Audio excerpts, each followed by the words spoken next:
नरेंद्र मोदी के सहयोग से हम किसी भी स्थिति का सामना करने को तैयार हैं। आपको बता दें कि ओडिशा के बालासोर में ट्रेन हादसे के बाद हर तरफ हड़कंप मच गया था। भैनागा स्टेशन के पास कोरोमंडल एक्सप्रेस और मालगाड़ी आपस में टकरा गई। टक्कर इतनी भयानक थी कि कोरोमंडल एक्सप्रेस पटरी से उतर गई। 3 ट्रेन की इस भीषण टक्कर के बाद कई सवाल उठ रहे हैं। इन सब के बीच हादसे की संयुक्त जांच रिपोर्ट भी अब सामने आ चुकी है। इस जांच रिपोर्ट में इस भीषण घटना के पीछे सिग्नल से संबंधित गलती सामने आई है। मीडिया रिपोर्ट्स के मुताबिक भानागा बाजार स्टेशन पर मालगाड़ी लूप लाइन में खड़ी थी। इसी बीच चेन्नई से हावड़ा जा रही 12841 कोरोमंडल एक्सप्रेस भानागा बाजार स्टेशन पर पहुंची। हर स्टेशन पर दूसरी ट्रेन पास कराने के लिए लूप लाइन होती है। भानागा बाजार स्टेशन पर अप और डाउन 2 लूप लाइन है। आपको बता दें कि किसी भी ट्रेन को लूप लाइन पर तब खड़ा किया जाता है जब किसी ट्रेन को स्टेशन से पास कराया जाना हो। भानागा बाजार स्टेशन पर भी कोरोमंडल एक्सप्रेस और यशवंतपुर हावड़ा एक्सप्रेस को पास कराने के लिए मालगाड़ी को कॉमन लूप लाइन पर खड़ा कराया गया था। कोरोमंडल एक्सप्रेस तेज रफ्तार से मेन अप लाइन से गुजर रही थी। उस समय डाउन लाइन से यशवंतपुर हावड़ा एक्सप्रेस भी गुजर रही थी। भानागा बाजार स्टेशन पर इन ट्रेन का स्टॉपेज नहीं है। ऐसे में दोनों ही ट्रेन की रफ्तार तेज थी।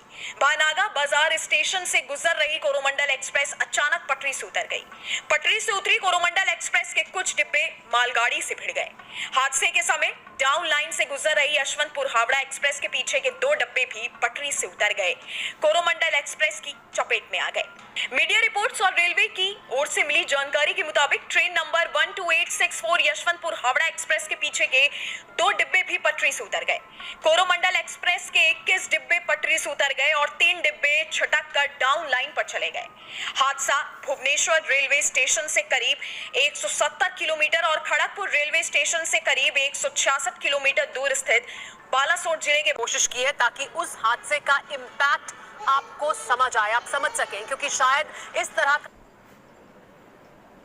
का ये हादसा आज से पहले कभी नहीं।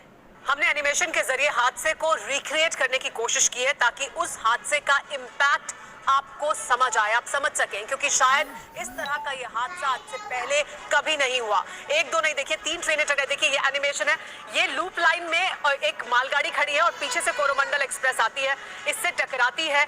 इसके ऊपर जाकर जो डिब्बे हम आपको लगातार दिखा रहे हैं कैसे मालगाड़ी के ऊपर जाकर डिब्बे चढ़ जाते हैं, लेकिन इसी बीच एक और पैसेंजर ट्रेन आती है और वो फिर वापस कोरोमंडल जो डीरेल हो गई थी उससे टकराती है। तो इस तरह से ये 3 ट्रेनें टकराती है। देखिए ये कोरोमंडल एक्सप्रेस आ रही है, यहाँ पहले से लूप लाइन पर मालगाड़ी खड़ी थी जिससे टकराई है, क्योंकि डिरेल हुए डब्बे और लूप लाइन में खड़ी मालगाड़ी से जाकर टकरा गए।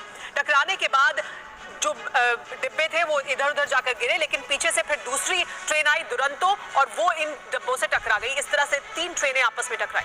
एनिमेशन की मदद से आपको समझाने की कोशिश की जा रही है कि किस तरीके से हुआ ये रेल हादसा। हालांकि इसके लिए उच्च स्तरीय जांच कमेटी का गठन भी कर दिया गया है। बालासोर रेल दुर्घटना के बाद एक ही परिवार के 3 सदस्य सुरक्षित अपने घर लौटे। सुनिए कैसे परिवार के लोगों की आंखों